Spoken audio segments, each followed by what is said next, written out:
All right, welcome back to another Master and Apprentice podcast. How you doing today, Afton? Not too shabby. How you doing, Sammy? I'm doing pretty good. So when we first started, we did a book review, and it's been a while since we've done another one because Afton forgot how to read for a while there. I'm illiterate. I do apologize. The last one we did, it will again be up there, I think. Somewhere. At least in the description. The link to our last video is the Ahsoka book. We've been adding each book, or I don't know why I said we haven't done it in a while now. We're going to add each book that we've read into the tier list. I think we have S, A, B, D, C, or something like that. We put Ahsoka right in the middle. Next, we're going to do the Dooku Jedi Lost book. Yeah, you just got off the read.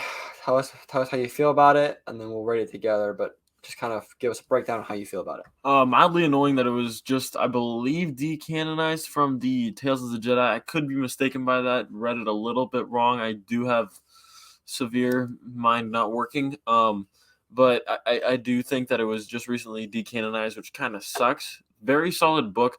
I mean, Count Dooku is one of my favorite characters from just the movies in general. If you take out everything else, not even the Clone Wars, just Count Dooku is such a beautiful character.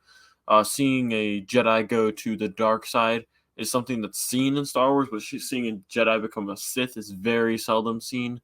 I overall think that this is just, it's one of those books where it's all character development. Who cares that it's a dead character? It's just beautiful character development. I think some parts were written a bit weird. For example, there's the narration that Dooku has. It's written like a script, and the whole thing, or a lot of the book, is pretty much a flashback.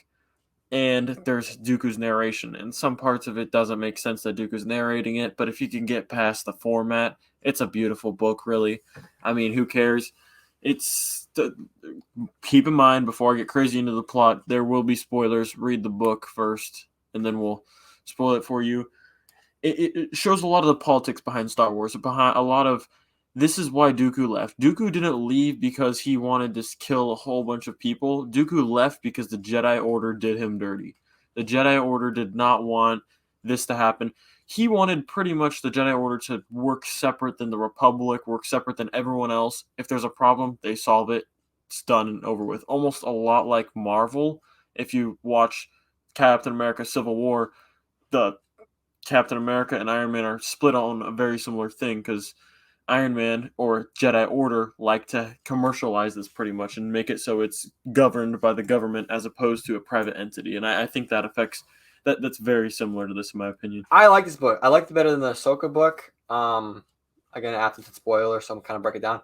I think it did really good in the fact that it just brought a lot to the table for the actual lore of the Jedi, the Jedi Council, the Senate, the Republic, and then our favorite, family favorite, Daddy Dooku. It brought a lot to the table for that.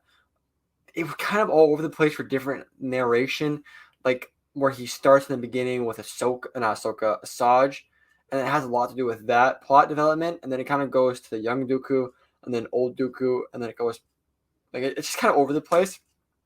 And by doing that, it kind of confuses the reader just a little bit. I think if they're going to sprinkle in the flashback of, not a flashback, if they're going to sprinkle in the current time of Asajj, they should sprinkle it a little bit more, because they didn't do it as much in the middle, in my opinion. They did it a lot in the beginning, probably the first third of the book. They did it a lot in the last maybe eighth of the book. They finished it, but like the kind of the middle part, the juicy part, they didn't get it. And I get they were trying to leave the actual story to itself and not try to have too many interruptions. But when you have that, I think they should just add a little bit more of it. So that part kind of brought it down a little bit lower for me. The actual like storyline of Dooku and like his apprenticeship with Yoda, I love that. That is that was so cool to read. It was like, when I usually do mostly audiobooks. Some of them I read, most of them I do audiobooks. I just listen when I'm at work. Listening to that, it gave me goosebumps. It was just like so awesome to read with, it was a unabridged audiobook, so it had the music going on. It had Yoda's, silly voice, and then it had Dooku and his, majestic voice. It was just really cool to listen to, and I really enjoyed that. And then, him growing up and having Qui-Gon, and then I forget what his other apprentice was. I can't remember his other apprentice's name, but having his two other apprentices, it was really cool hearing those adventures, and then his adventures with the Sifo Dyas. all those adventures were really awesome to listen.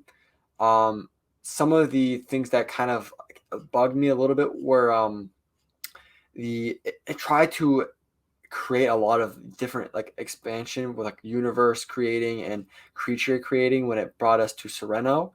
Like a lot of stories books do that where they try to create a lot. In my opinion, you can't create too much because it starts beginning to confuse the reader. Because when the reader gets into it, it has a lot of Star Wars familiarity, and then it starts introducing other stuff, and it tries to keep the Star Wars familiarity. And sometimes you kind of get pulled away from each direction. I think it's okay to add a little bit. Like I don't remember what the dragon was, but whatever the main scary dragon was, that was okay to add because that was something unique to Sereno. But when it started adding different species and different, all of these different things, it kind of confuses the reader just a little bit. It brings it out of the Star Wars setting, in my opinion. So that also kind of renders me as a reader a little bit. But overall, the main plot, the main theming, I think it's a really good book. I don't know for sure how we have it. I think we have it SAB for the tier list. I personally want to put it at the A. I think it's better than Ahsoka. I think it's a top tier book, but again, with the whole narration, like just kind of bringing us out of place sometimes with the Asajj. It's just it doesn't really feel like okay at the beginning of each chapter we know Asajj is coming, or like every other chapter. It was kind of random, and the randomness kind of brought you out of the story at points. I think if it was more consistent, that would be really helpful. And then again, with the universe creating, you gotta be careful with not putting too much or too little in. And I think they added a little too much at some points, especially with Sereno and the setting building there. I think they tried to add a little too much, and it just kind of pulls you out of the Star Wars feeling at some points. So I think that brings it away from the S tier. But the overall building for like how Dooku became a Jedi and then how he left the Jedi and why he left, I think it was awesome. I think that was really cool. And then the ending where he kills his sister is freaking that's badass. That's the Dooku we know, and that was really cool. Yeah. And then the actual like we find out why he's named Count Dooku and all of that. It's really cool.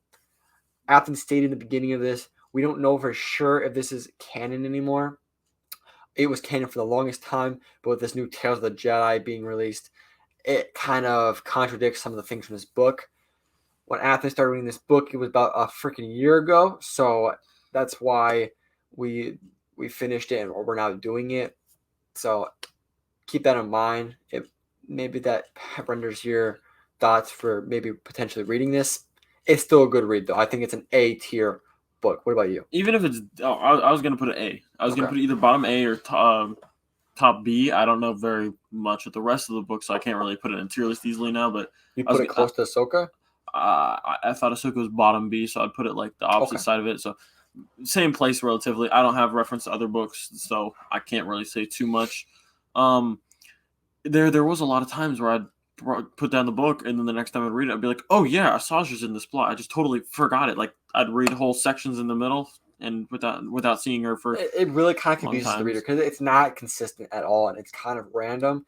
And I love when stories do that. They'll have like the main plot is a different time. It's a flashback, or it's a different character reading a diary or whatever. I love when stories do that, but you gotta have that consistency because you forget about that, and when it's thrown back, it throws the reader off a lot. I think it throws it off. It throws me off a lot when you don't have it random. It's a good idea. It's a good concept. And again, I have this an A tier book. I think it's a great book, but that alone kind of throws it off for me. And then again, the character, not character, but the creating of different characters and species. When you add so much, it pulls it away from the Star Wars feeling, right? That's part of the problem for the newer movies is that they try to create a lot of different things. They either try to recreate Star Wars, which you don't want. You want to get the feeling, but you want to add your own taste to it, or they try to do something completely different. And at some points, it feels like they did both. Yeah. You can add, but in my opinion, it's like if they wanted to take something, why not take something from like the show Rebels, where they take some random aspect of that and build on it from there. Take something that's already placed that people already can recognize from a show or something, because it's hard to visualize things that are brand new. And I mean, even if you can manage to do that, it just takes away from the Star Wars feel. I also like I think a good way of doing it, switching between two plots, was done in the Ahsoka book, where they had not Dooku, sorry, where they had Bail Organa and Ahsoka's both plots together, and didn't forget about one or the other nearly at all. Yeah. If they executed that like this, I mean, again, I don't have very much reference point in the books. I could put it in S. I think this had more juice, though. I think the story was a lot more intriguing. A 100%. lot of Ahsoka was just like farming and her like. Don't get me wrong, Ahsoka's a great book, and I think when we rated it, I was a little bit down on it because I was reading better books at the time. But also, this was one of the first books I read, Dooku. So now I have reading more books a little bit after, quite a few books after. I see this is kind of close to average. I'd say it's a little bit above average because it does add a lot for the story of Dooku. And at the time, Dooku is just a very mysterious character, especially his past as a Jedi. And this brings a lot with that. So I do enjoy it for that aspect. Yeah. So you would agree A? Yeah. Okay. All right. Yeah, there you go. It's a book review. We haven't done that in a hot minute. Hopefully, Athen won't take another year to read another book. Hopefully, a couple months at the most. Catch you back in 2024 for the next one. Yeah. So hopefully we can get another book review out soon. If you guys enjoyed this, let us know what you think we should do for next for our book review, because Athen doesn't know what he wants to read next. And if you guys have a suggestion, then hopefully we'll take that into account. We'll do that next for a book, because I've read quite a few of them. So it's just we're waiting on Athen here. Yep. So yeah, anything else, Athen, on that? That's it for me. All right, if you guys enjoyed this, hit that like, hit that comment. Yep, hit that subscribe. And if you're on podcast, hit the follow. Come watch us at Master and Apprentice YouTube, and we'll see you guys in the next one. Peace. Bye.